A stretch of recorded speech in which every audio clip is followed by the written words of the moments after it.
Welcome back to the Unwind podcast. I'm your host, Lucas. I run a couple of agencies, one being a creative agency and another being a TikTok first agency. I also recently started an e-com brand, so very much still on my journey to finding success as an entrepreneur.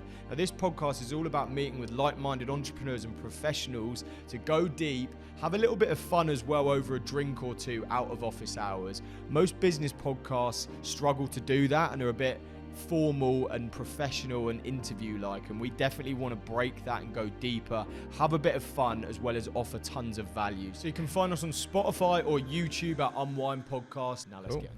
Welcome back to another episode of Unwind. Today I'm joined by Alex Cooper, who is founder of Oasis Growth. Alex, Thank you very much for having me. no worries at all. Is this you say this was your first in-person podcast? This is my first in-person. I've done a lot of Zoom ones, but they're not really the same, are they? No, exactly. Well, we're going to get into a load of different things. Obviously, your story. I think you've got a really unique story, especially the way that your kind of team is set up remote, where you're working, which we'll get into.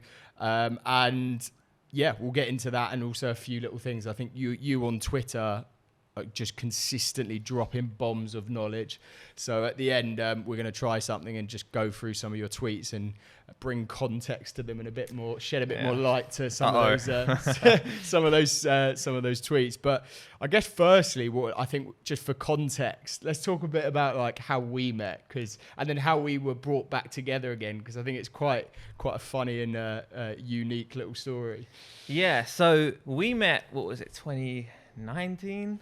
Yeah, I know I just left my job to start an agency. Mm-hmm. So I think 3.5, close to 4 years now I've been in business. So Jesus. yeah, so 2019, start of 2019, I think. It was 2019 because I remember in March I had left my job, but with no, like we didn't have any revenue at the agency. Or if we did, it was very inconsistent. So it was a big risk, and in hindsight, looking back now, it was probably a silly move, but I had about 3 months worth of cash reserves. And I'm like, right, I'm going to make this work. I'm going to send out like 20 looms a day. And if I can't sign a client within the next 3 months, then it's on me.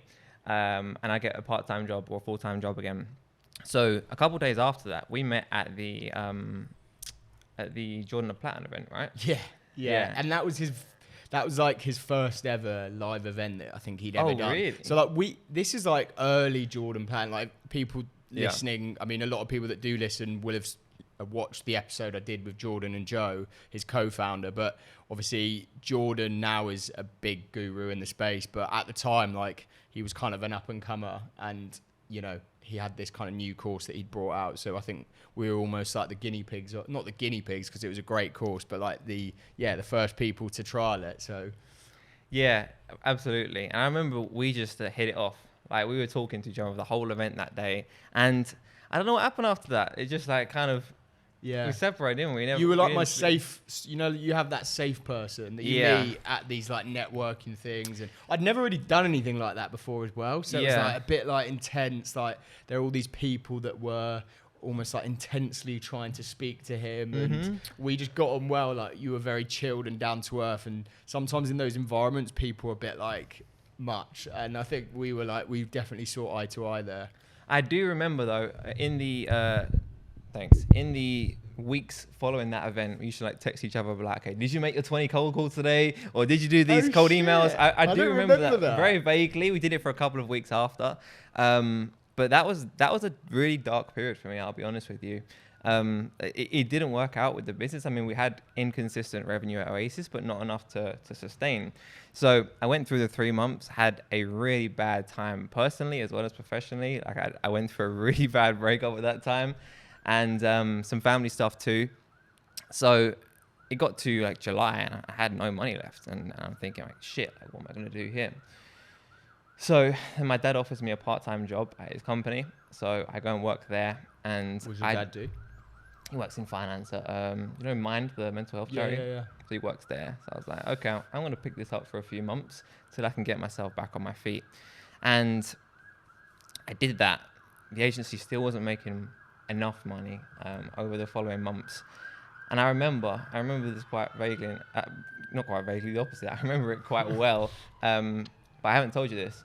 So I remember seeing, like, it was towards the end of that year, and I don't know at what point you're at, but I remember somewhere I saw a post about, like, Hamby Media, this is what we're doing. And where I was like, I was so happy for you. But at the same time, I was thinking to myself, like, this is what I could have done if I had applied myself. No way. And a couple of other people who are at the event or had agencies that were starting out at the same time, I thought to myself, wow, if I really put the work in this year and I'd done what I was supposed to do, this is the life I could have been living. But it just didn't work out. It's one of those things though, man, like everything looks great from the outside. And like, I remember at that point, towards the end of that first year, I mean, I was probably doing like 3-4K a month, you know, nothing crazy. Like maybe my first few breakout clients. And obviously, again, it's one of those things of social media, isn't it? Like, it's kind of why I started that When Shit Hits the Fan series. So you like say it how it really is, but you know, probably, you know, you big it up on social a bit, but actually it's like pretty lonely at the time, you know, not really making that much money, enough to like pay yourself a salary maybe, but. Yeah, absolutely. But I think it was more so the fact that like, I knew it would be tough. I knew I'd be working longer hours as soon as I got out of the job, but it was more so like you have the freedom to work on your own thing every single day, rather than like me who was clocking in and working on spreadsheets and invoices of companies that, in all honesty, I didn't really give a shit about. So it was difficult, but that then coincided with the start of the pandemic. And that's when, I mean, it's going to sound a bit crass, but it was a bit of a blessing in disguise for me. And I know a lot of other e-com businesses and agency owners. At that time, we foresaw the movement away from like media buying being the most, like being one of the biggest levers you can pull inside of the ad account for results, and towards creative. And that's when we started doubling down on creative and UGC. And that's when I started to see success. Yeah.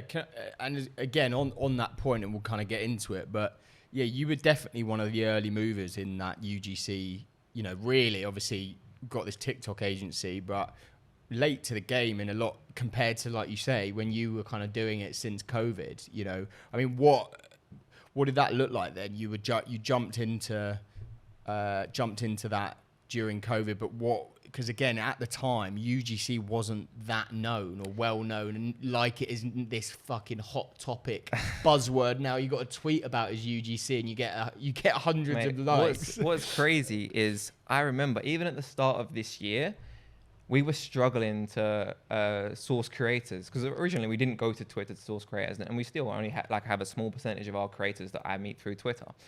So we're struggling to source creators. So I go to Twitter and I search UGC into the search bar in January. No lie, there can't have been more than 5 or 6 results. You search it in today, mate, you're scrolling pages and pages and pages. There are hundreds. But we'll get into this because I think we've got a lot to talk about here. But the problem with that now is that there's so much shit to sift through.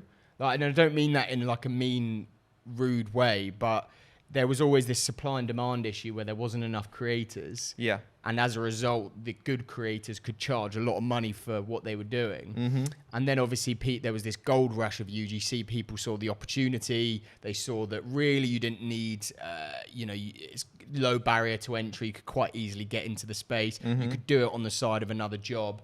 You know, it's quite easy to get into, and there was a lot of demand for it. And suddenly the supply and demand, almost shifted. There was a lot of supply, but then that supply wasn't necessarily good. And it actually then there's more creators, but the percentage of good creators I still feel is pretty low. Absolutely.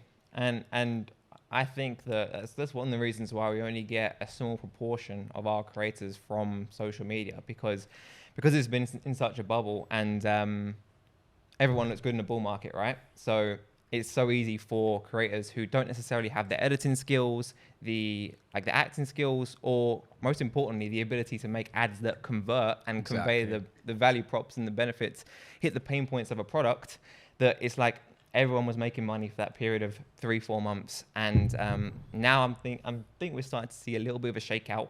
We've put more emphasis back onto sourcing actors. Interesting.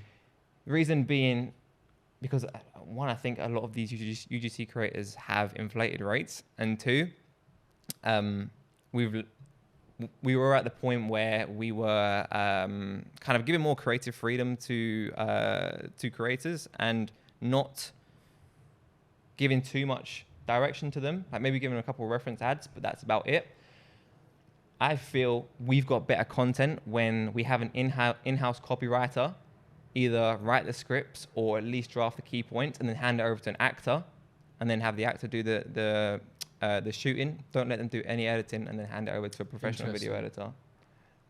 Is that different to your process? Yeah, completely different. And it's I mean, we've shifted a little bit more we started that we were just doing, and I think it gives so much control to you. And like you say, that's the biggest problem right now, UGC, and I've seen you tweet about this. I've tweeted about it before. Mm-hmm. UGC creators find it hard sometimes to understand the difference between, a piece of content that's there to generate views or engagement and a piece of content that has to convert into sales. Yeah. There's such a big difference in how you do that, and it's a real skill. So, that you're completely right on that, and I think that it gives you loads of opportunity for flexibility. From our side, we almost gave all the power to the creators. We came from it from the other side where we were like, we sold to clients on authenticity. Like, we put more time and effort into developing the pain points and the personas, and as a result we could go after the right people that would actually suffering from those pain points, so you would actually get as authentic creative as you can. But then the difficulty with that is, like you said, then there's a lot of times where, and we've developed great relationships with creators, but then there has been a lot of car crashes where creators, no matter how much guidance you give them, how detailed the brief decks are, how much time we put into, like, we've got like an onboarding funnel now for creators to almost train them, in the right way, do's and don'ts, good versus bad, give them as many examples as you can. You can do all that, but at the end of the day, I think to an extent you either have it or you don't, and a lot of these creators they're not creating the quality of work because they don't understand it from a commercial perspective. So that's where we're now starting to shift and almost going down the middle, where we give them some control, but also we help them flesh out the ideas, the hooks, the CTAs, and then we are we're telling them all these additional hooks to shoot, so then we can like splice it up and create multiple versions of that creative. Yeah, I think it also depends on, the creator that you're working with. There's a few creators in our pool who I can give them a concept, and I know that 9 times out of 10 they're going to come back with a great video with not much freedom, with not much direction given at all. So I guess it's like managing a team. Like, you don't manage everyone the same way, right? You've got to manage different people differently and give them the necessary amount of direction. What I also don't think that helps is, and this is more a problem with social in general, the things that blow up and the things that you see when people are educating online about UGC and content are not necessarily the things that are gonna drive performance. So for example, if I put a tweet out that says, here's 10 hooks that like we love on TikTok, that's gonna get 100 likes, right? But that's not gonna be why someone goes and buys from an ad. Like, if you think back to, if I think back to ads that I've bought from, or at least been interested and clicked through to the website, it wasn't because they had like a TikTok hook or they had like this hack or this CTA or whatever. It was because they solved my problem and they told a story that hit the pain point I was hitting. And maybe those kind of things will get you to the dance and it'll get me to watch the rest of the ad. But I don't think enough focus is put on, okay, how are we going to address the pain points of this product, the pain points of the audience, and how are we going to convey the benefits and the value props of the product? Exactly. I couldn't agree more, man. Like, I could not agree more. And it's UGC at the end of the day, it's storytelling. Has to be storytelling. You have to tell a story. You can't just go into a product and its benefits and its USPs and then it has a hook and it has a CTA. it's all about a before and after state. Like, what was the situation of the person before? Make it about the person. Don't make it about the product. You know, what was this person's situation? What was their problem? And how was the product a guide to be you know, to help edge them towards a solution? Yeah, spot on. Yeah, I feel we're jumping around a bit. This is what we always do on this pod, so it's fine. But we'll come on to that. We'll come back to TikTok later because obviously it's a big part of the business now. Obviously, you're killing it in that space. But let's go back a bit then. So you kind of mentioned that you left. So you left this job when COVID hit, and then you went. What was it that you know? How did you find out about UGC? You know, the performance creative, and how did you get into that side? That's a great question. So I was in the part-time job with my dad and still had the agency running alongside. We were called AGC Media at the time. And we started doubling down on creative at the start of the pandemic pretty much. I can't remember what it was exactly, but I feel like I just remember seeing UGC style ads and I'm like, yeah, like that works because that's more authentic. And instead of a business coming to you and saying, hey, this is why you should buy this product, it's like a person saying, hey, this is why I love this product because of A, B, and C, and it solves pain point X, Y, and Z. I thought, yeah, that just makes sense. And no one else is doing it. So then when I started pitching it to brands, they're like, I literally told them that. And they're like, yeah, that makes sense. We want to do that too. So I started working with a bunch of creators. And like I said, it was a lot more difficult to find creators. Or it might be as difficult to find good creators now, but finding creators in general was a lot more difficult back then. And then we just tested proof of concept. It worked in the ad accounts that we were running at the time. And then we just took it from there. And it's just evolved since then. And like you said, you have to kiss a lot of frogs, unfortunately, when it comes to things like this.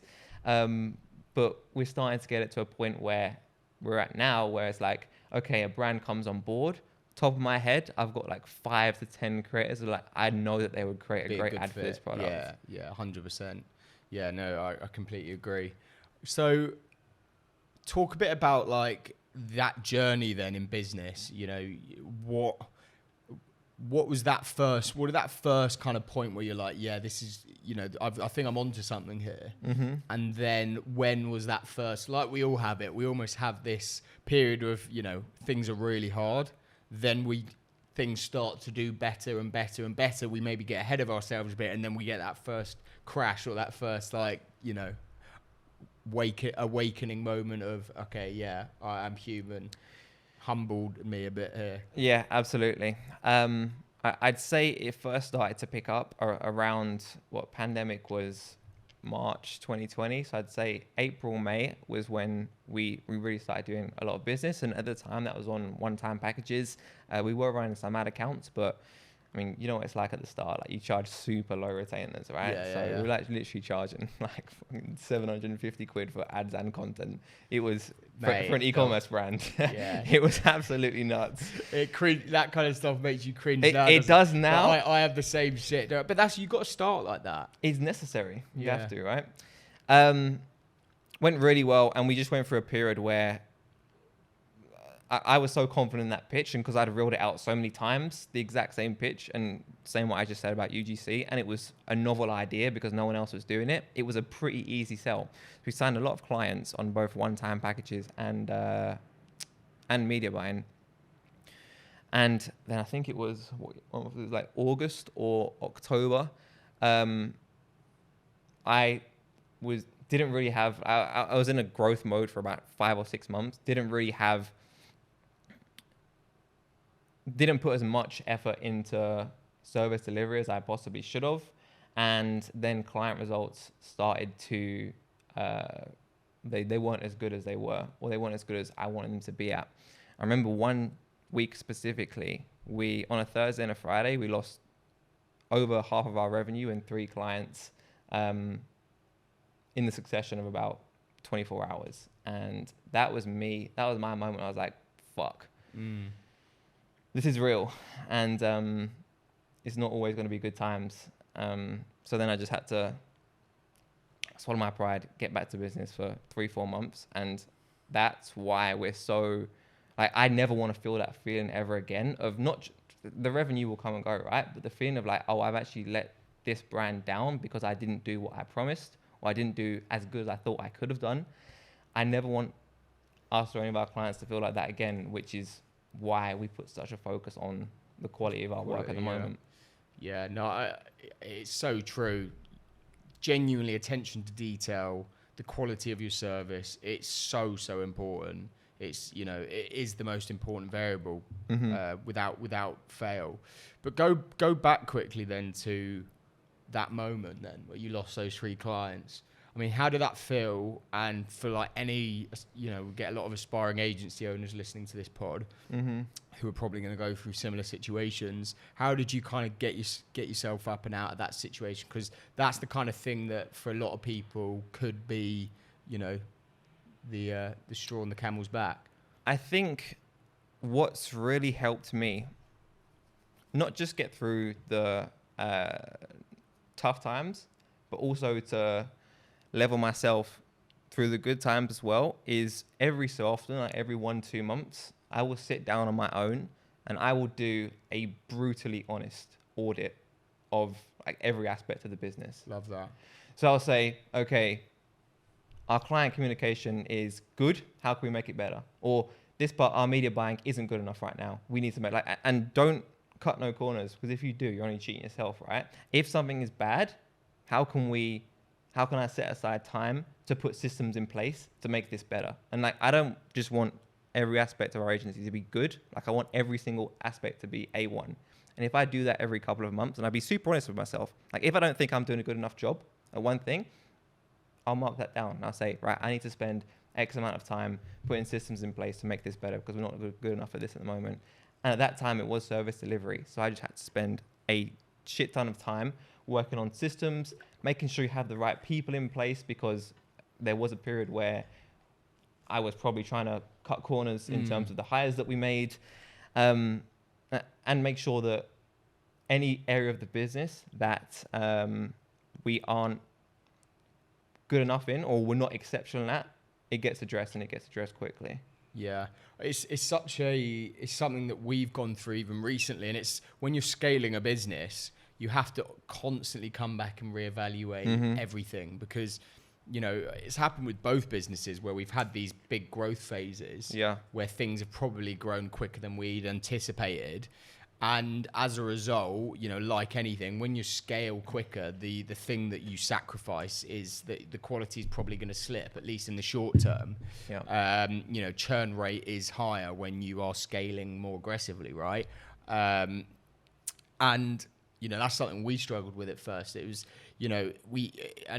you have these growth phases, but then you really need to take those phases to stabilize, look at everything, make sure you can fulfill the work to the quality you want to, and then look to regrow.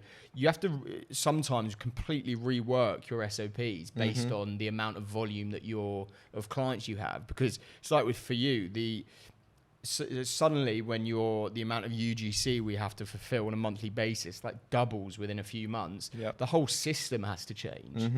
What you could have got away with at that lower scale, you have to work smarter and more efficiently.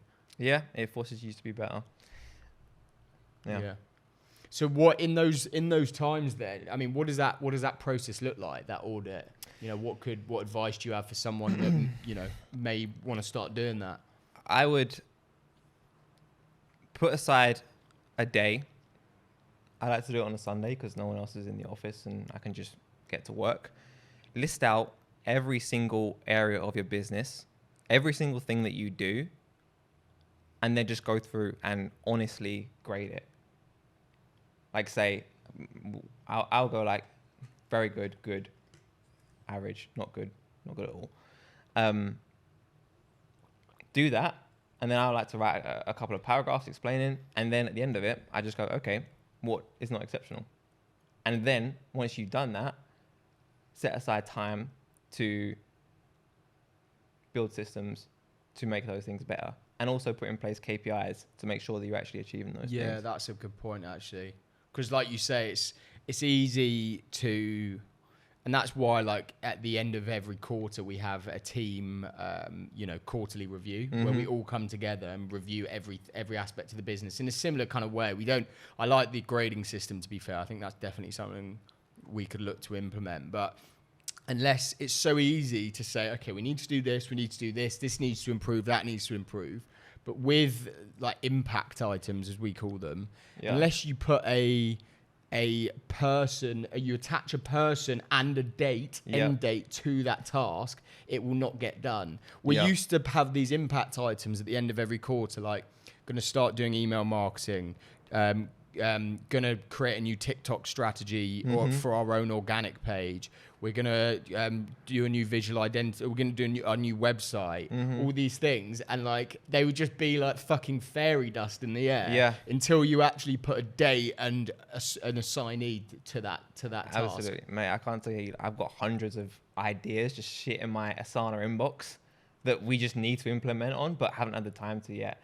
But then I guess as like a CEO, founder or leader, the money is made in working out which of those things to prioritize. Exactly.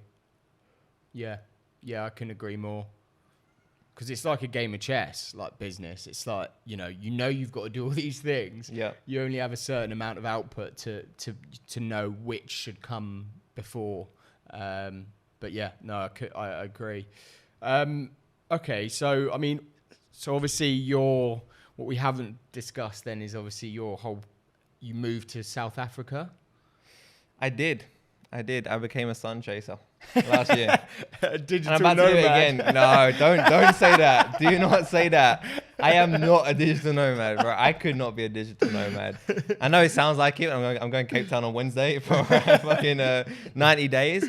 But I feel that, at least to be my most productive, I can't be bouncing from country to country unless it's like short holiday trips. And I heard you speak about this on I can't remember if it was a podcast or something, where like sometimes you go on holiday trips and you'll commit to working, and sometimes you will commit to not working, but go one way or the other, right? Yeah, exactly. So for me, my setup is 2, maximum 3 bases, and then I won't spend any less than 3 to 4 months in a country at a time, because if I spend 1 month in a country and then I'm out, I can't focus and do deep work, right?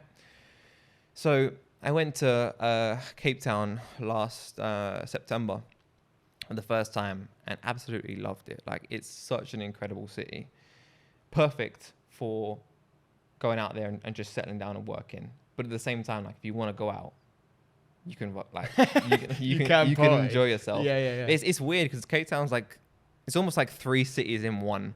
Like, if you wanted to have like the Miami beach vibe, you can just go down the seafront and the promenade. If you wanted the European like nightlife, you can go into the city. And if you want the like Midwestern mountain vibe, you can get that too. But in such a small, dense city, it's really unique to have those 3 things. Yeah, that's crazy. All together. So I was supposed to go out there for a couple of months and ended up staying for like 7 or 8 months. Got back here in like April, May, and yeah, I'm going away on Wednesday again. So I think that's the setup. 2 bases, and then just use those as your spots, and then short breaks like a weekend away in Europe or like maybe a week in Asia. But they are mainly for pleasure and not working. Yeah, nice. I like that a lot. I actually think I listened to something came up on TikTok actually, like Iman Gadzi talking about, because he's in Cape Town a lot. I think he's got a base there, and he said like he physically struggles to spend more. Like, he said he's like tried to spend as much money as he can in a night or like in a day, and like bought the most expensive wines on the menu in the swankiest gaff, bought like the most crazy meals, bought tables everywhere, and he said he can't like physically spend more than like 10,000 in a night or something. As hard as he's tried, he said it's the hardest place to actually spend money because it's so cheap. It's true. It's true. Is that another reason? Yeah. Mate, I used to rent in West London, right? And I started off, I had a house share, like 2019, 2018. It's not like you as a Spurs fan. Wait, we're allowed to swear, right? Yeah. We have to start the whole pod again. Yeah. Yeah, and for the same price that you can get like literally a house share no bigger than like a bed and a desk. That's basically it. You can get a beachfront property in Cape Town. It's absolutely nuts. I went out for dinner, and the first night I went there, we had dinner for 2, and it was 3 courses.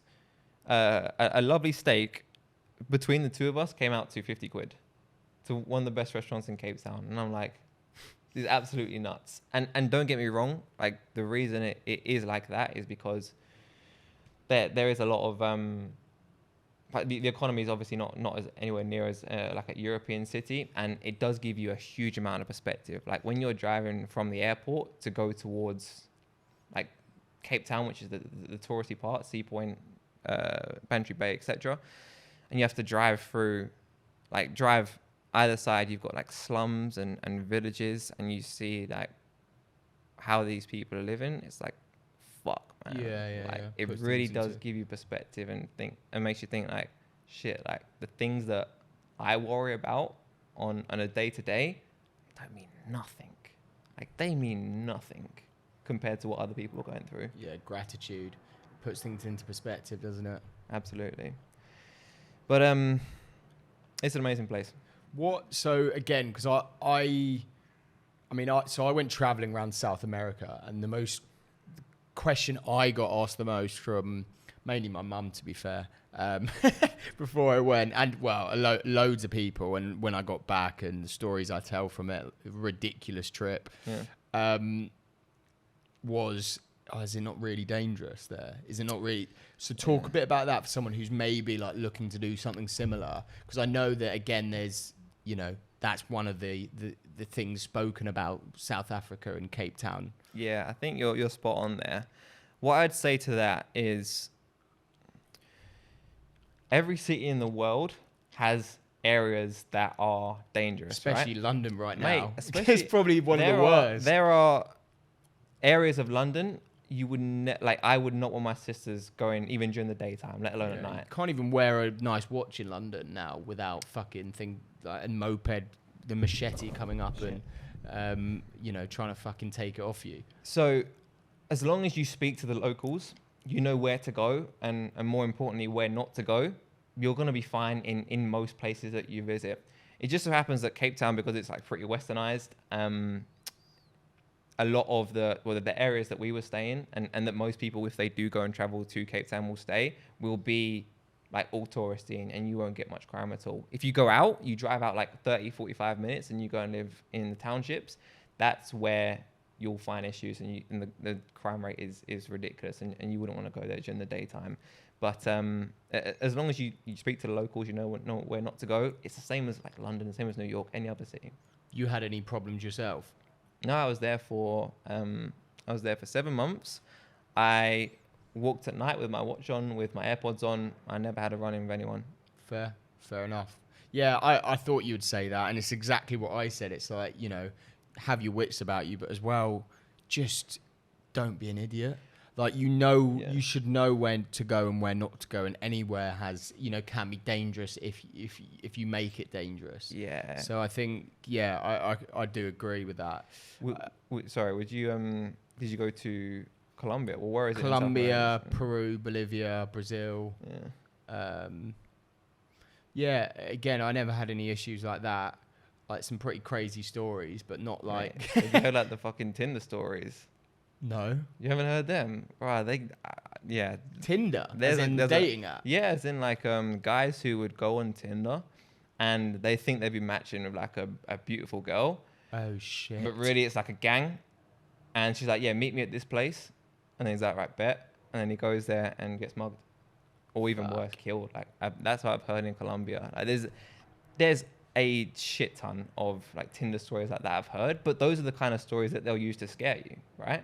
Yeah, exactly. You only hear the bad story. It's like with London now. I mean, London has a really bad rap at the moment in terms of like knife crime, gang violence, etc. But for me walking through London, it just wouldn't even cross my head because I've never experienced anything like that myself, and I know where to go and where not to go. But from someone who's maybe never been to London, all they see are the news headlines and the stories and all the bad stuff, which I get. There is a lot of that going on right now in London, but you know, it doesn't. I don't think it necessarily dictates what that means.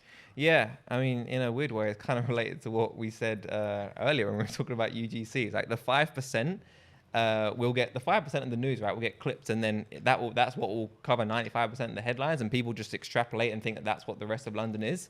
In the same way, well, loosely, that when I tweet about hooks, that's the shit. That's the shit that will blow up, and that's the thing that everyone will see. But really, it's the 80% that you don't see is a fair representation of what it actually is. Yeah, no, I completely agree. So obviously, like, you know, loneliness in business is a big thing. Yeah. And I was going to go out to Bali for a month. I really do want to try what you're doing. It's obviously more difficult with an in-house team now, and like obviously we're kind of set here in London, so it's harder for me, at least in the short term, to be taking those trips. I'm looking to go Mexico, Feb next year. Yeah.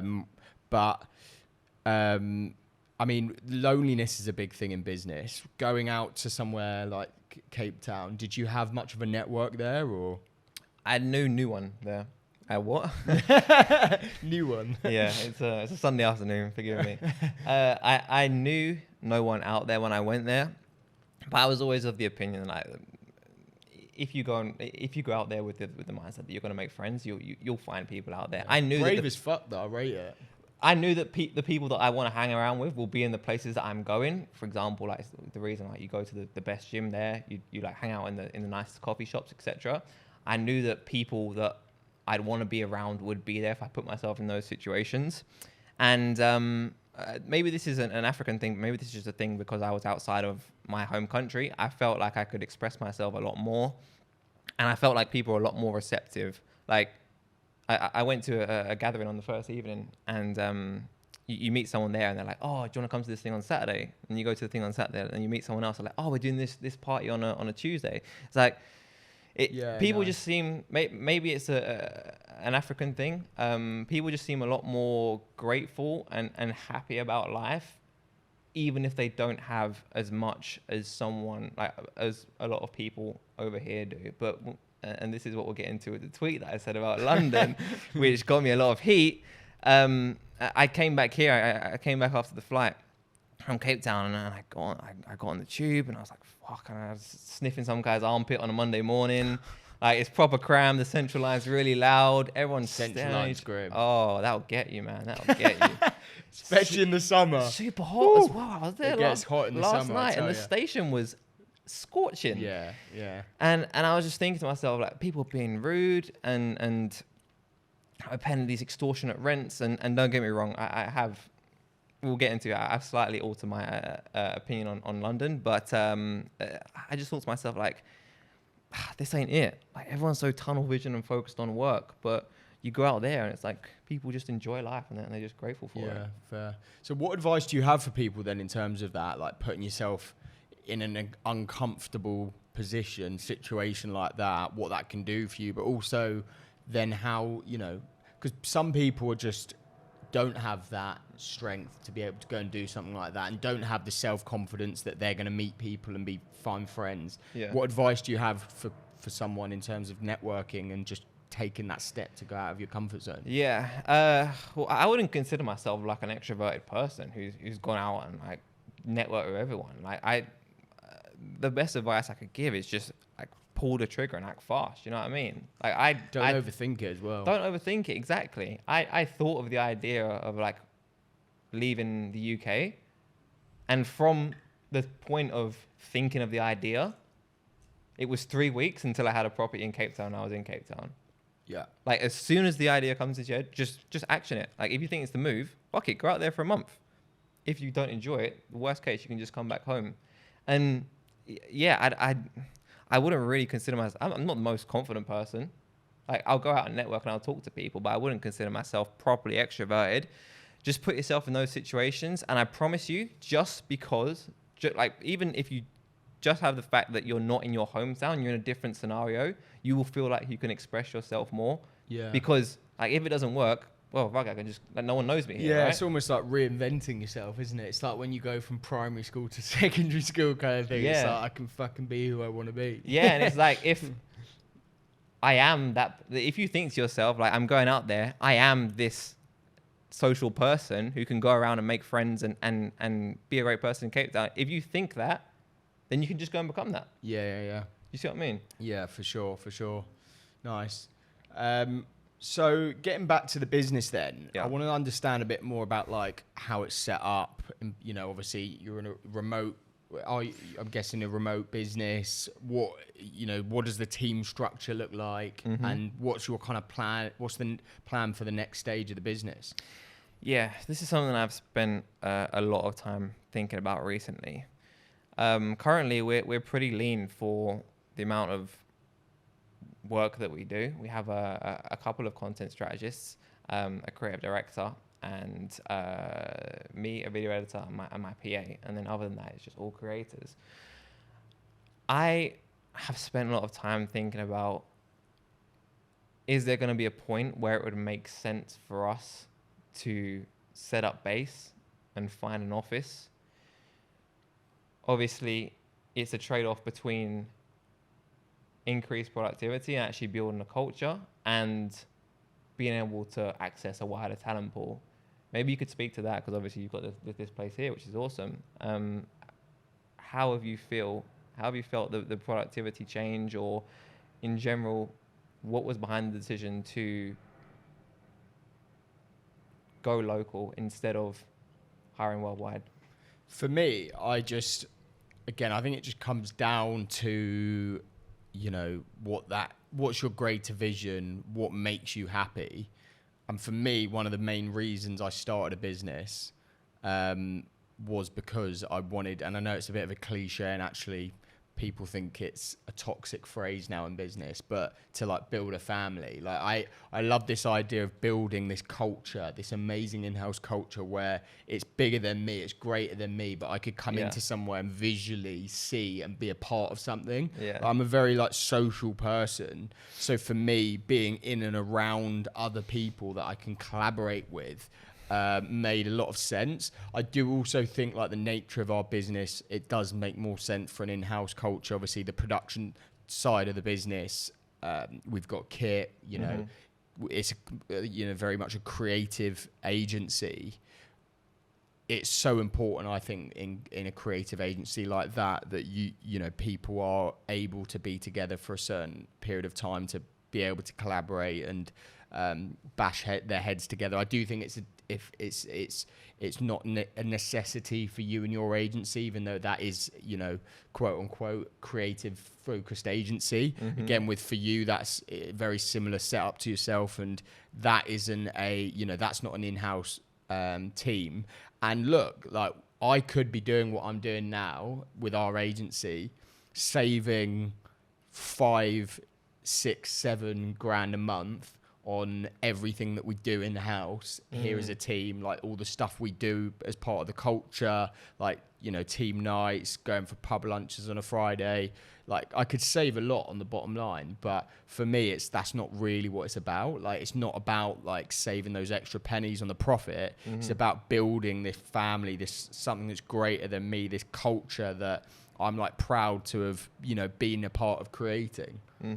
And even though this won't be the reason that you do it, if you look at it just from a revenue profit perspective, you'd probably save in retention, the hiring cost, the time, training, all that shit, in having people stay on because you've created this culture, than if you were not to do so. What have you got here? So this was another big reason and driver of like wanting to build this in-house culture. This was my granddad's agency that he built. Oh wow. He died about 5 years ago, but was my biggest inspiration growing up. He sadly never was able to see me start my agency.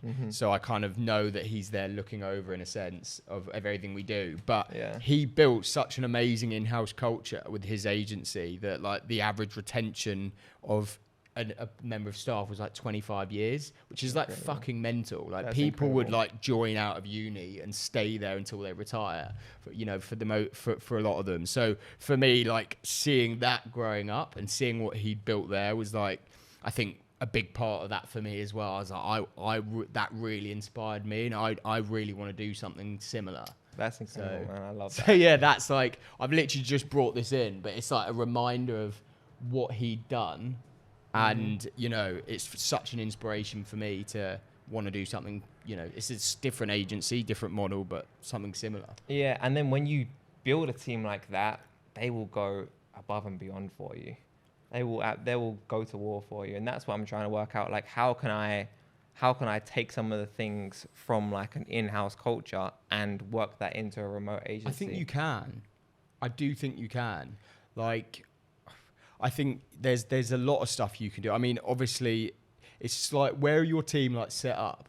Mostly US based. Mostly US. Well, like, even if it's like a yearly paid for trip for the whole team, whether you go to the US and it's like a week thing, you have like a load of stuff planned, like it's fair investment for the business. But obviously, if you spread that over what you would have paid doing stuff monthly or quarterly across the year, it would probably be a similar kind of level. Even just things like that, and doing, I know it's not quite the same, but there's a lot of stuff you could do on Zoom, or even like incentive based stuff like spin the wheel, like you could do stuff like that remote, just fun things that just like, interact people a bit more. Yeah. What we started implementing a couple months ago is, so we've got our weekly syncs on a Monday morning, and then we've got a separate call on Thursdays. We'll literally just have lunch together and just play games. Nice. I like that. And just mess about, and we'll just go and play like an online game. And that's cool. There'll be some like incentive based things at the end, but yeah, that's been super cool. And I'm just trying to think how I could take more parts of like the culture from in house, and it's something that to this point, in all honesty, I haven't learned enough about, and I haven't spent as much time as I should have done. But now with the agency growing, it progressing, I need to think, right, how am I gonna build something that is greater than me, and something that's going to allow people to actually want to join this company and stay here for a long time. Yeah, for sure. Yeah. And I think as well, that just comes down to, employee benefits. People people want to be looked after, and they want to know that you care about them, and they're not just like a workhorse. So like one of my biggest goals, that is an affirmation that I always write down, is I want us to be known as and again, it's not I want to sell for X figure. Again, I have goals like that, right? But the first affirmation I write down is I want to be known for having the best agency culture and have the best agency benefits in the country. For me, that's like such a big thing to and my sister's company does it really well. And I know a few companies that I look up to that do a lot of amazing things. It comes down to like private health or welfare points. So I know there are these schemes where each employee gets like £50 worth of welfare points every year that they can spend on things just to help with their fucking mental health, and like being just things outside of work that aren't necessarily work related, that just keep them sane. I think all of that really contributes to culture. And I think sometimes people think of culture as, it's like people together in person, going out and having going and having a night out or having a laugh together. But I also think it comes down to like how much you look after the team through benefits and things like that. Yeah, but at the same time, like, try not to make it things that people still enjoy. So when I was at the insurance company before I left to start the agency in 2019, we used to do this thing like, people would work from home on a Friday. Okay, great. And then one of the things that they would do is they do virtual drinks, right? Nice. So do virtual drinks on a Friday at 5 p.m. And I always used to think to myself, like, guys, like, I really appreciate that you're doing this. Like, I really do. But I'll be completely honest with you. I wouldn't go out for real drinks. I wouldn't go out for real drinks with you lot. So you want me to come and sit in front of my Microsoft Teams with a drink to have virtuals with you outside of office hours? Oh, that's fucking. So hilarious. It's a kind of balancing act. Mate, I always think this, and my girlfriend like takes the piss out of it for me because I'm like, yeah, I'm best mates with everyone. They're like, they don't see you as a mate. They see you as their boss. Yeah, and it's like so true. Like there is that line there. And sometimes I do think that I'm like we went and did crazy golf and drinks a couple of weeks ago, and it's like thinking it's a nice thing to do, and we have fun when everyone's there, but you know, probably some of the people are like, I really can't be arsed with this. Yeah. So it's like, it's so difficult to know like the best route forward. Yeah, you brought up a really good point there, actually. How do you manage, like you're doing these great things for your team and providing them like an awesome culture. How do you then maintain the relationship between, okay, I'm the one that's leading us here, and at the end of the day, you're still working for me and you're still an employee? Yeah, so we've got a art director, Molly, who leads all of the design side of the business, and then Fred, who leads the production. He's creative director. So them I have like a very different relationship with because they're kind of like more on the board, as it were. Yeah. But yeah, with the others, it's really difficult. I think like there's definitely a line there, especially when it comes to social events and things. And I remember actually my mentor once said to me, it's like, you know, he's really high up in Fortinet, which is like a big tech company, like do billions a year, crazy scale. And he's like, he turns up at the Christmas party, he puts the card behind the bar. It gets to like 9 o'clock and he's like, I remember him always telling me this. He was like, then you'd get those like grads or the younger people that had one too many drinks, get a bit too comfortable and start coming over to you and almost embarrassing themselves a bit. And he's like, that's when I know I'm going to leave, let them have the fun and I need to go. Yeah. So I do think like they're definitely, when it comes to drinking and going out and, you know, elements of the business, you need to know where the line, where you know you can't cross that line, and where you need to separate yourself and just create something that the team can enjoy almost without you. Because as hard as it is for me to realize, it is so true. And I'm like very much like I like, you know, it's probably a bad trait, but I like to be liked. And, you know, I want to be everyone's friend.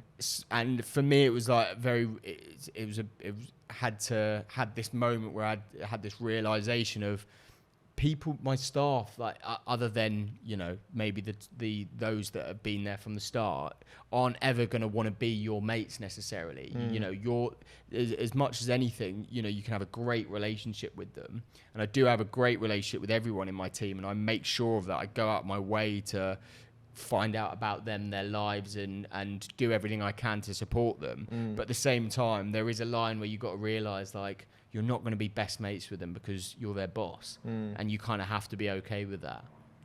Absolutely. So yeah. So coming on to TikTok then, because I know we kind of spoke about it in the past. Yeah. You speak a lot about TikTok as a platform, you know, very vocal about it on social. What do you think the future is for TikTok? Like, where do you think the platform's going? Ooh, that is a question. I saw a really interesting thread the other day, and to some extent agreed with it. I think TikTok is long-term competing with Netflix and YouTube, Instagram to some extent, but I see them developing into a long form platform where we start to watch things like TV shows and series on there. I've already seen a couple of TV series, and someone sent me a TikTok the other day. This I can't remember what it's called, but there's this series that's blowing up on TikTok, and that's how I see people consuming media over the next 5-10 years. TV shows will be launching exclusively on TikTok, and I see it going after Netflix and YouTube. Interesting. Yeah, I completely agree. They're definitely going further down that long form route and kind of slowly kind of teasing in longer, durations that you can post for. Yeah, bro. Did you see that that Kurt Skelton AI thing? No. Oh, right. So there was this funny story, right, where there's this guy who built his TikTok following up to like 100K, and he's posted like 300 times. He's got like an Instagram and everything. And then he makes this video. This is like last week or the week before. He makes this video where it's like, he's a VFX editor, right? He makes this video where he starts off talking in the video and then it like pixelates into his girlfriend. And his girlfriend goes, yeah, Kurt Skelton is not a real person. I made him purely from AI. Fuck off. And then people are going back to like every single video he's ever posted. There's like no way that you want AI. Like you look way too realistic to be AI. Going back to what we said earlier, right? So this thing blows up. It gets like 20 million views. People are going on to his fucking old Instagram posts and old TikToks. He comes out and makes more TikToks saying, I am real. But obviously, like you can't believe that, right? Because he could be an AI who's just saying that he is real. So the reason that, the way that they found out that eventually he is not AI generated is because he was posted on Instagram before the app that he said that he was created on was made. However, the point being, I really don't think it's far away until we see shit like that starts happening all the time. I saw a statistic. I don't know if I've mentioned this on the podcast before, but I forgot where I saw it, but it was this stat where, and again, at first it doesn't sound crazy, and then it gets crazier. But by 2027, an AI robot will be 10 times smarter than the smartest human on Earth. And then by 2045, an AI robot will be 1 billion times smarter than the smartest human on Earth, which is the equivalent of Albert Einstein to a fly. Okay, right. Well, that's somewhat concerning, isn't it? Yeah, and it's what's even more concerning as well is that by 2045, apparently, obviously it takes a human 9 months to reproduce. It will take a robot... Oh, shit, don't even say this. Don't even say a millisecond to reproduce 1,000 times. Yeah. So here's something. Let's. No, I'm not gonna try and better that. I can't better that stat. But let's bring it back to UGC. I haven't actually spoken about this. I was gonna write a banging Twitter thread about this next week. We have been testing AI in UGC. Interesting. Have you? Only like in very in terms little of proportion. script writing. So. No, I don't think the script writing, like we've tried that, but I don't think the copywriting level is there yet. Yeah. It's good for longer form stuff. I've seen blogs work well with AI. There's a tool called Jarvis that I use. I sometimes use that for content. Sometimes I'll just like literally type in a topic and then you can get like a whole like fucking article about it's crazy. It's absolutely nuts, man. Anyway, what we've been testing is we've put a couple of creators through a program called Descript. And basically what that allows you to do is you can say anything, like type in anything into the thing and you play it and it'll say it in your voice. So like deepfake without the video, but it can do video too. The way that I found out about this was like in January this year, I had a cold email agency reach out to me and be like, yeah, we send customized looms like to each person that you send. You only have to record the loom once. So I was like, and I barely ever respond to cold emails. I was like, okay, that sounds kind of interesting. Like, because I used to spend like fucking weeks recording custom looms to every single person. So I was like, okay, let's get on a call. And the guy was using this program Descript, and I recorded the loom once with basically like the pitch for the agency, and on every single loom it'll be like, hi Lucas, and the next one will be like, hi Alex, and the rest of the looms are the same, but it will overdub my voice with the name, cool. And it will even change my lips to make it look like I'm saying hi Lucas. And I don't know that it's at the point where you can do that for like a full 9:16 video yet, where you can like change the lips good enough. But what you can definitely do is get a very accurate voiceover. So in the context of UGC, what we've been testing is, right, we have the creator create one voiceover, but now we can go and test 10 more without asking for extra variations from the creator. Yeah, that's so true, especially when it comes to hooks, for instance. absolutely killer. Like you could literally test like fucking 50 different hooks, mate, on one creative. We're still testing it right now because it's only a few weeks ago that I started using the script, but I'm going to write a thread about it pretty soon. I'll probably put out some long form content. And if that does work, I mean, there's a bit of like an ethical question. Is that a gray area? But if that does work, that could be a way that brands could multiply the amount of creative they make tenfold without any extra content cost. Mate, that's such a great idea. It's scary though as well, because it makes you think that AI is going to get to a point where it deems our job irrelevant. So it could do anyway. I definitely think down to design. Like I was talking to my mate who's a designer who does a lot of freelance design for us. Yeah. And he said to me, he's like, I think my job in 10 years will be irrelevant, because if you look even now what you could do with AI in terms of design, like you go on that Wix logo maker, you put in a few bits and bobs and it generates hundreds of potential logos. Yeah. You know, the potential for where that's going is crazy. That Jarvis platform, they also have like I haven't tried it, but they've got Jarvis Art. And I saw something that someone tweeted out the other day as well, where it's like a platform where you just like you type in what you want and it will create that image, graphic, whatever. Like if you say like forest with raindrops in Brazil, and suddenly you've got a digitally created image of exactly that. Yeah. And in the context of advertising, when people start to realize that the people who are doing like user generated content, or even if it's like professionally shot ads or whatever, people start to realize that these aren't actually real people. What does that mean for advertising in general? Yeah. It's true, because then suddenly it's like a question of what is real, what's not, what's authentic, what isn't. You know, like you said, will it come to a point where actually that could bring bad light to a brand that has recreated something through AI?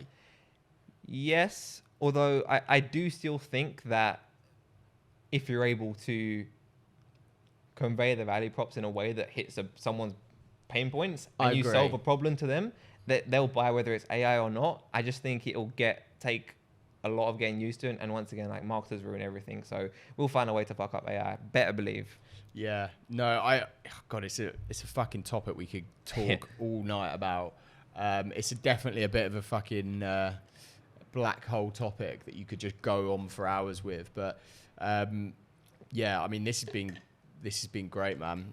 I think now I'd just like, again, I don't know how long we've been going for actually, but I'd like to just get onto the last stage where, how are you doing for time? I'm not in a rush. Cool. Let's get onto that last stage then, when we go through some of your tweets. Okay. I've never done this actually as like a segment on the pod, but it's something I want to try because you are very vocal on Twitter and you've like some very interesting tweets.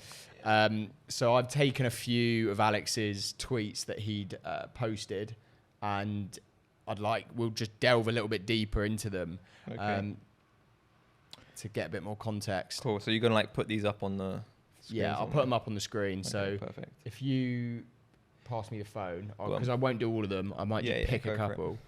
Don't cancel me. I mean, I will get cancelled one day, but not today.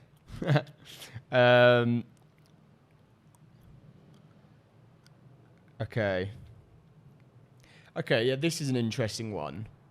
So the tweet was how I'd produce TikTok creative with a 1K budget. Mm-hmm. Creator 1 shoots ton of B-roll video and hooks, $400. Turn into 5 vids times 5 hooks. Yep. Creator 2 shoots 3 vids and 3 hooks, $600. So you get 25 videos from C1, 9 from C2, and 15 by adding C1 hooks to C2. 49 assets total, more than enough to start. Obviously, I'll put that on screen so you can see it, but just talk us through that and a bit about your process there. And because I know it's like you've really condensed that and dumbed that down. Oh, yeah. So expand a bit on what your process looks like there in terms of like the systemization. That's just a result of a load of DMs. Like that's all my tweets are. Like people DM me like, how would you start with on a TikTok budget with 1K? And I think to myself, I'm like, I've only got 1K to spend on creative, I'm on a limited budget. What are like the high leverage plays that I can use to produce more creative with less work. So I think that's something that doesn't get talked about enough is, especially with people on low budgets, you should be shooting like a ton of B-roll videos and B-roll hooks, because then once you've got that, and obviously you're always getting the raw files, you can turn that into like unlimited variations. It's basically however many angles you can come up with in your head is the limit to how many variations you can create. So if I was on a small budget, yes, I would be asking for like specific videos from one creator, but I would put a lot of the budget, my creative budget, towards getting versatile hooks, so hooks that can be added to any creative, and B-roll videos, and then just testing a shit ton of angles, coming up with like 10 different scripts for each B-roll video, and just testing to see what returns the best. Love that.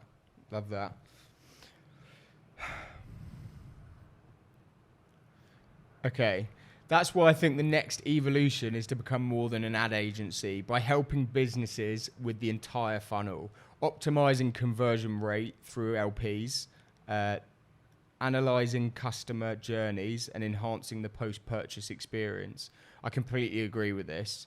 It's almost like becoming a fractional CMO, your agency is, as well as, like you say, looking at things from a CRO perspective and other ways. Talk a bit about that then. Yeah, that was an interesting one that got quite a lot of responses, both positive and negative.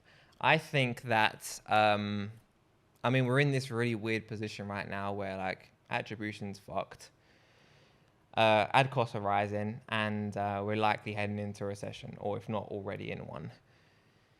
So it's like, it's not going to be good enough to say, right, I do FB ads and that is my thing, or I do TikTok ads, because at the end of the day, like, as you well know, it's the full funnel. If I look into my ad account and I'm like seeing a 0.5 ROAS, is that the media buying agency's fault?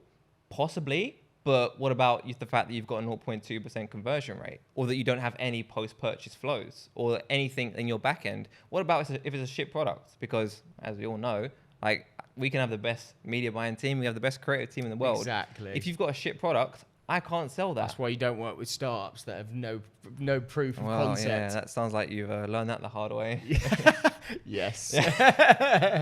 Yeah. So I do think the at least with e-commerce brands, the way forward for ad agencies is going to be taking control of the funnel. And I mean, selfishly, I prefer to do that, because then we have more control of results, and then we can look towards some kind of performance-based offer. Whereas, like, I can't do a performance-based if I'm just Facebook or I'm just TikTok ads, or even if I'm Facebook ads and creative, because it's reliant on so many other things in the funnel now that you can't just say it's on this person or it's on that person. You've got to look at everything.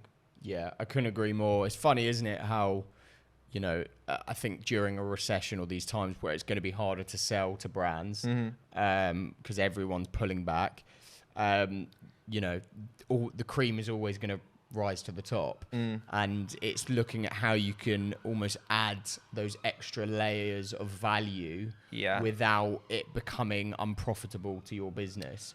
Yeah, and I think you made another great point there, which is brands are going to want to consolidate. They're not going to want to have an agency for this. I mean, yes, specialist agencies, there's absolutely still going to be a place for them. But a lot of brands are not going to want to have one person for this, and then one agency for this, and then one agency for that. If you can, without sacrificing quality of service, go to one place to save costs, or even just so it's cleaner and make sure that everything's in one place. I think a lot of brands will do that over the next 12, 24 months. Yeah, and like Hammy Media actually had to pivot recently, like quite heavily in because of this reason, and become more performance focused on the creative that we're producing. Because again, it's, one thing gap in the market I've seen is that there's a lot of creative agencies, but not many that, have a deeper insight into the ad accounts, into the data, into how to optimize that data, and have a creative feedback system in place, which means that you're constantly optimizing that creative. What you normally find is that either a creative agency or, an agency that creates, I'm talking like high level creative, high production, or like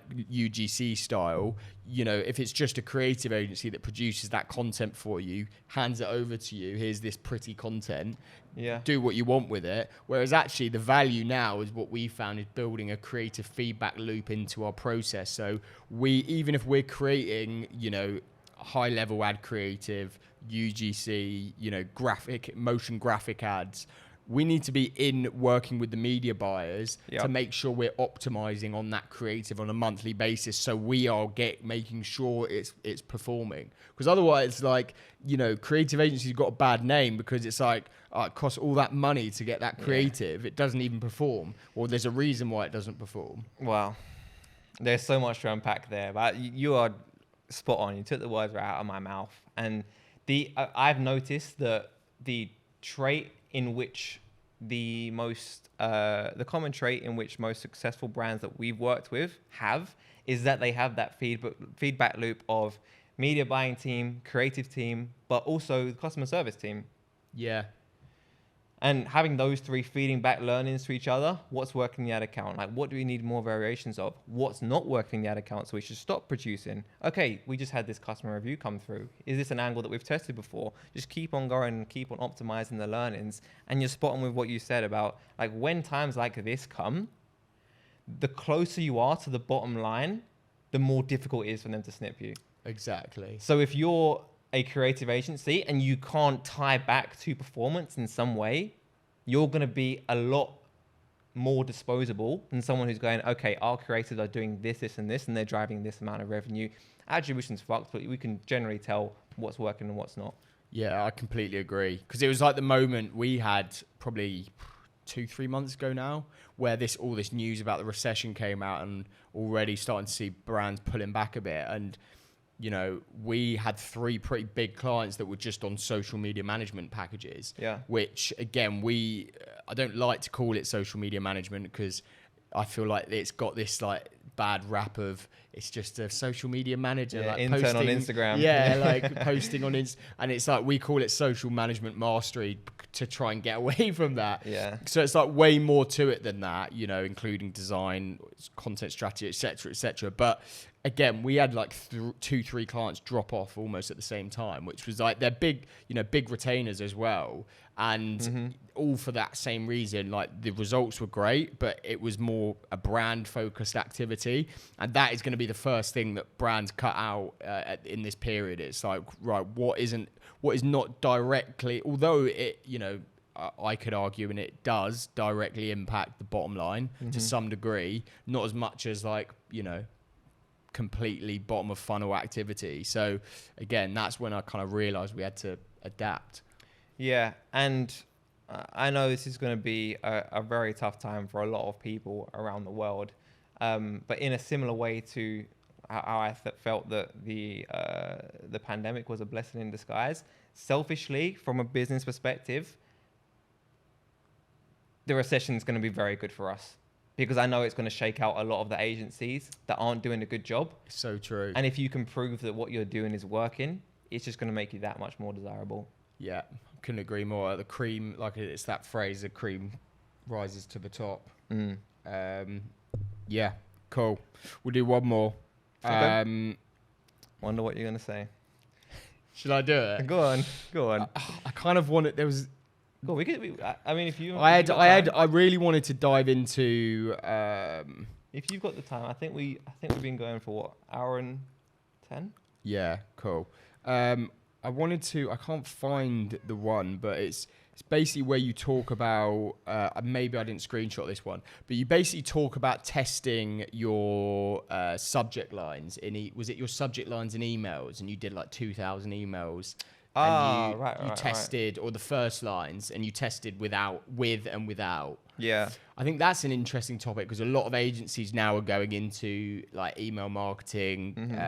You know, what subject line should I do? What should I personalize it? What's the first line? Talk a bit about that and your strategy with you know, your outbound emails. For the agency. Yeah. So first of all, just to clear up, I will preface this. This is for outbound cold emails, so not like marketing for brands.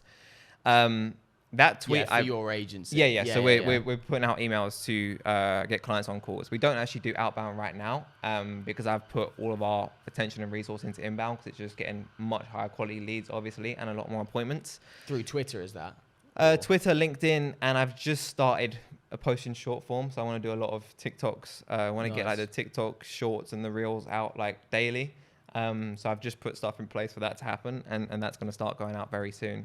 And I want to start a pod as well, but I'll find a way to do that in Cape Town. So much of my job, and in all honesty, I probably should have a COO in place to do a lot of this stuff. So much of my job is just building systems to systemize the fuck out of like every single thing that we do. Like creative, everything systemized, email, everything systemized. Like we must have sent out 10, 15, 20K emails over the last few years. So I thought it's worth the time for me to spend systemizing this. So what I did was I built out a template. Now, if any brands have got my emails, this is how it was done. Maybe I shouldn't be sharing this, but we had a first line template, right? So the idea being, if you write a personalized first line, you know, you're coming across as not like a spam and someone's actually done their research. So the problem is it costs a lot to get someone to like research a person, go onto their LinkedIn, like find something about them to comment on, and then like write that out in good English and then have someone review that. So what I did was I built out a template, like a massive formula on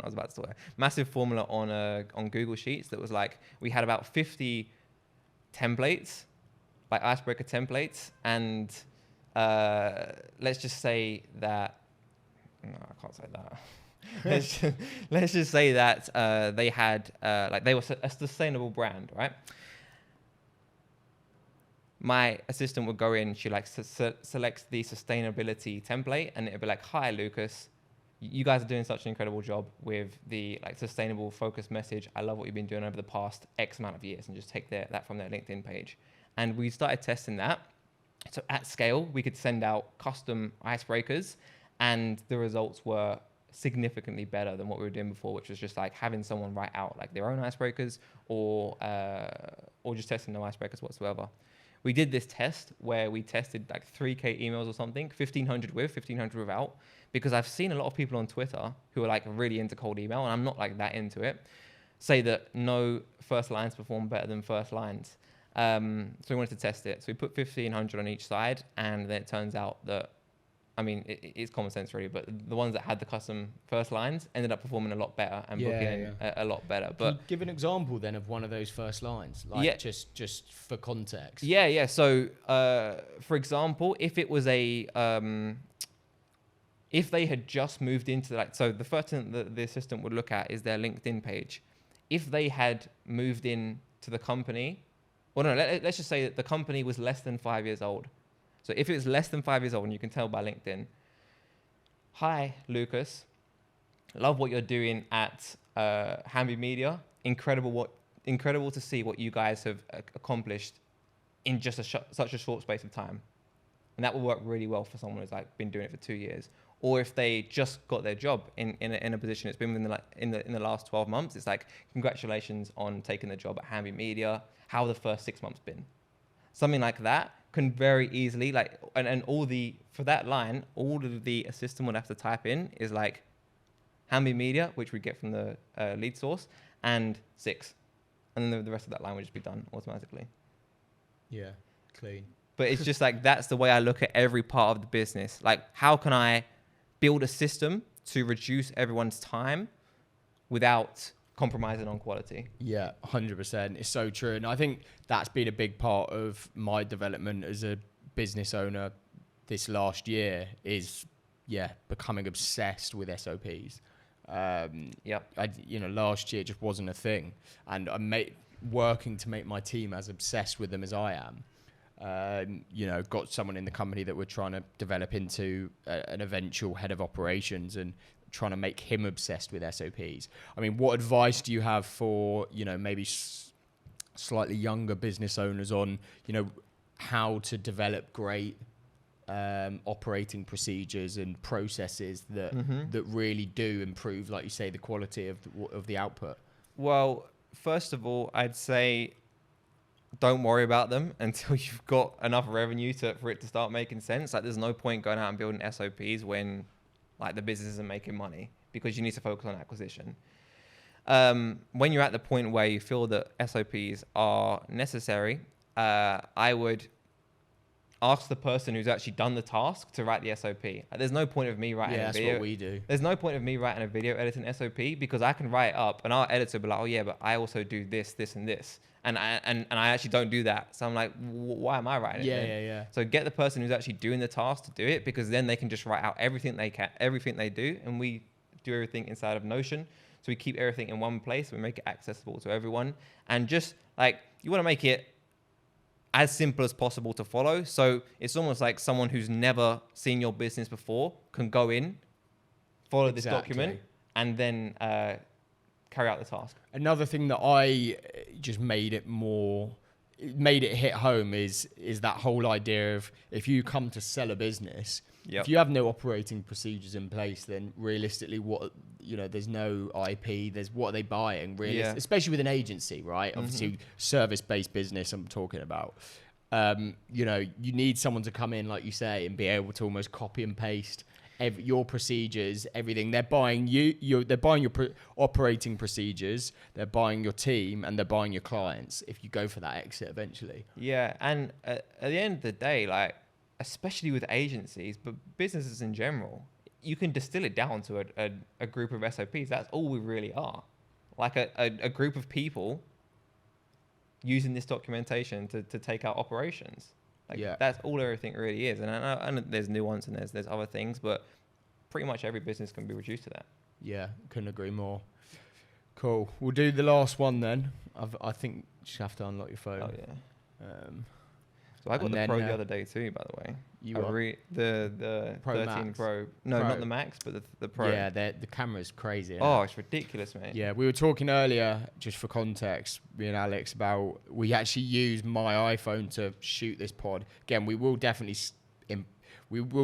move, like, change that eventually down the line when we grow to a point that justifies it and do multicam. But it's if you're starting a podcast, I would highly recommend just using your iPhone. You can shoot in 4K, can shoot for hours, unlike the expensive cameras we've got here overheat in 40 minutes. So yeah, and I literally got that just for content with that phone. Really? Yeah, nice. just because I want to shoot a load of short and long form. But I had an X before.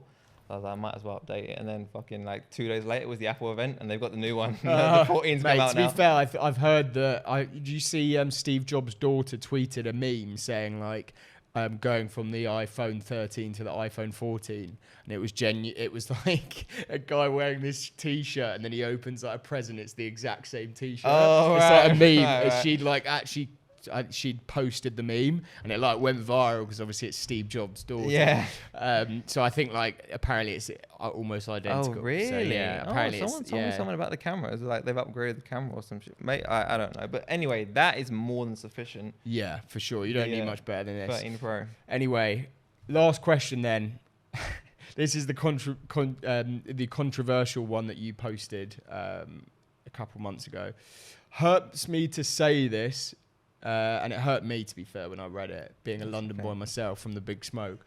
Hurts me to say this, but as someone who grew up in London, left and now came back, I really don't think this is it.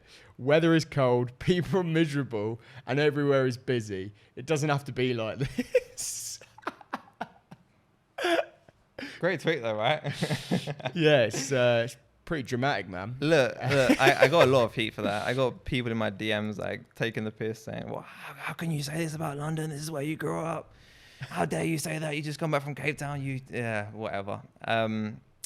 I will be honest. I have, after spending a summer in London. I mean, I would say that London in summer is like, there's not many better places that I want to be.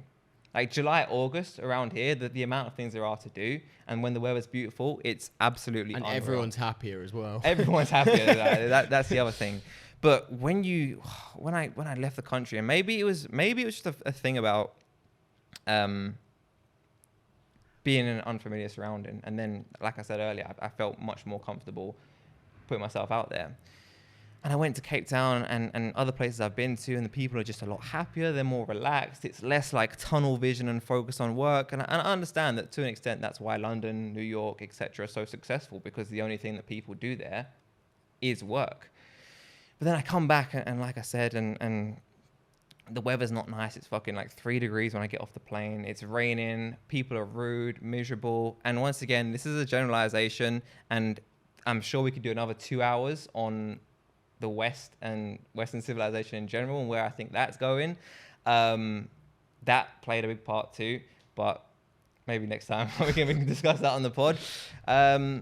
We try not to get too political. Yeah. We can cut it out. I think that what I'll be doing for the next few years is spending the summer in London, and then for the rest of the year, I don't want to be here. We pay extortionate rents. The weather is miserable. The people, although there are some amazing people here, generally, when you compare them versus even going up north, like everyone's a lot more relaxed, chill. So true, actually, yeah. And I understand, like people say hi to each other in the street. Just the little things like that, you know what I mean? And I am so grateful that I was brought up in London.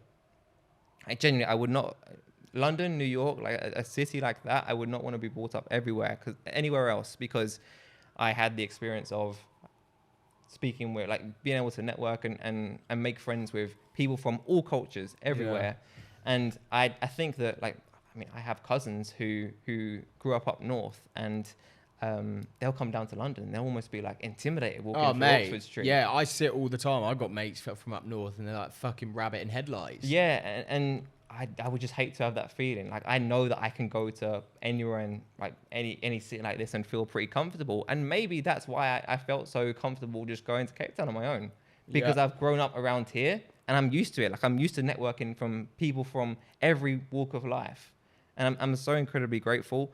I just don't think long term this is where I'd want to set up base, and I don't know where that place is right now. But for the time being, it's going to be probably summers in Europe and then winters in a place that's warmer than the UK. Well, mate, I can't say I'm not jealous, to be fair. Obviously, I'm kind of stuck here for at least the next 5 or so years. But that time will come. And again, I want to start doing more, like at least a month or 2 a year, working in somewhere more remote where it may be in our winter that some not weather is a little bit nicer. Definitely something I want to be experimenting with, because I haven't really done it. Didn't I?